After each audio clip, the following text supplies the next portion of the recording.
Yung mga ka-DR, oh, may nabili yung mother ko na hito. 2 piraso, sobra 2 kilo.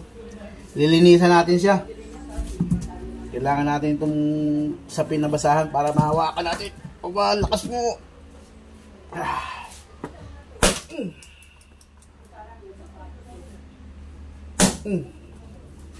Mga ka-DR, itong isa napatulog ko na eh. Haplusin na lang natin ng asin para matanggal yung dulas niya. Gamit ang asin. Ay, tika, tanggalan ko pala muna ng tinik. Baka matinik ako nito. Yung kanyang deadly weapon. Ito yung deadly weapon eh. Yan oh. Grabe yan. Takot yan. Itong isa. Sigurado ba tulog ka na? Baka maanong pa ako na ano eh. Tinik.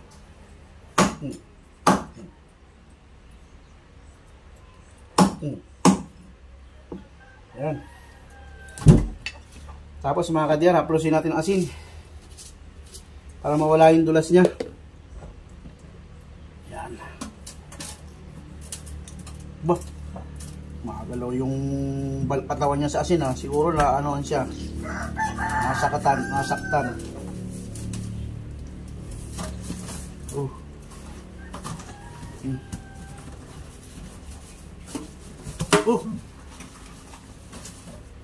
Kumano siguro itong asin.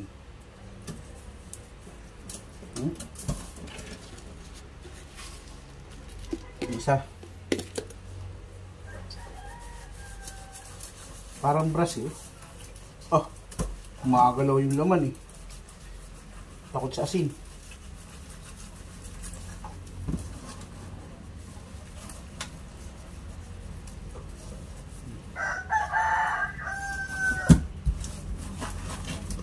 Mga ka-DR.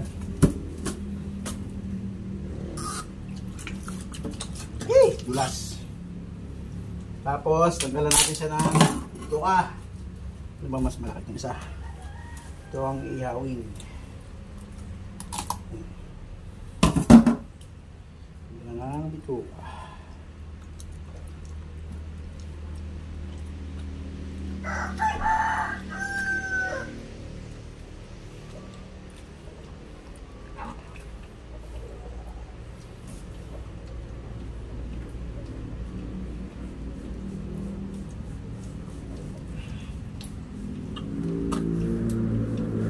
Langhasa.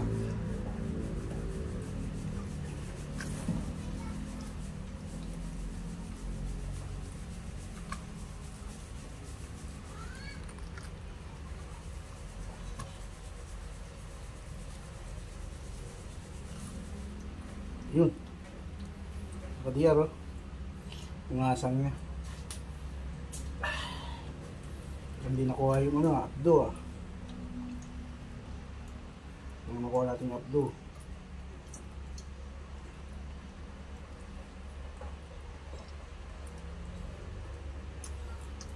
Yun no. Ito yung abdo niya mga ka-DR. Diba?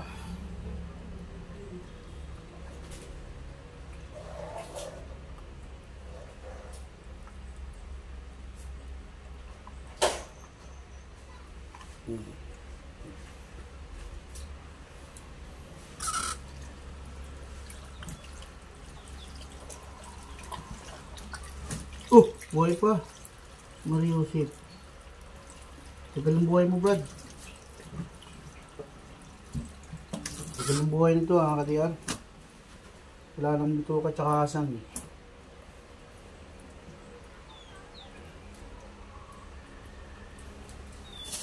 Plastic.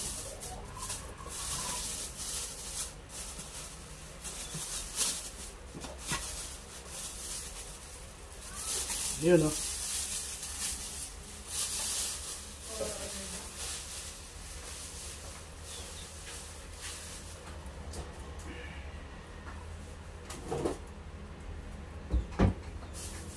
Hanggang ka mamamatay. Kala mo.